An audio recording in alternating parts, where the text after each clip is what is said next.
All right, guys, today is going to be a little bit of a long one. That's what she said. We are showing you how to rekey Kwikset smart key cylinders when no original key is available. They do make tools and devices that make this easier, but this is assuming that you do not have any of those available. So let's get into it. For starters, we've got to free up the cylinder by pulling out this clip. Try not to launch it into the ether. Once we do that, we can pull out the cylinder. Now the cylinder is broken down into a few pieces. We need to get the tailpiece off by pulling off this C-clip. Once that's off, the tailpiece will be free and you'll have access to the spacer. Remove the spacer. And you'll also see these other little pieces. Set them to the side, you'll need them later.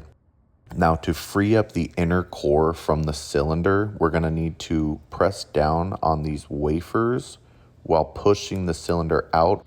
Now we're going to pull, and while pulling, we can continue to press down those wafers, sliding it out one at a time until the inner core is completely free. It just takes a little bit of finesse to kind of push the housing while pulling the core.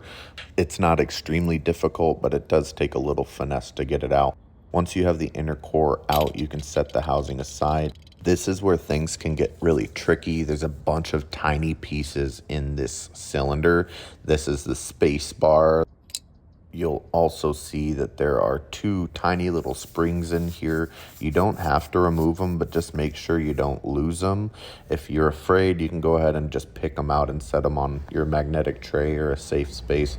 But the area we're going to focus on is this little sliding piece. It'll pull right out. And when we zoom in, you'll be able to see here that there's a bunch of little wafers. Those wafers correspond with the key bitting. And the goal is to get all of these wafers to line up with the little trench. That simulates what happens when a working key is pressed in to initiate the rekey process. So we're going to push each of these little wafers up so that the trench creates a shear line. And once we do that, we're able to put this all back together. We're going to carefully press the spring and push this bar to the end. Now, any key that we pop in at this point, it's going to rekey to. So I'm going to put the key in and then slide the bar back, pulling the key out. Now we have a rekeyed cylinder. We're going to put everything back the way we found it. Space bar goes in, and then we slide that back into the housing. And slowly pressing down each of the wafers backwards so that they can slide back into the housing. And once it's all back together, we can install our tailpiece parts with the spacer going first, our drill resist plate going into the tailpiece, and then the tailpiece being installed into the back of the cylinder housing.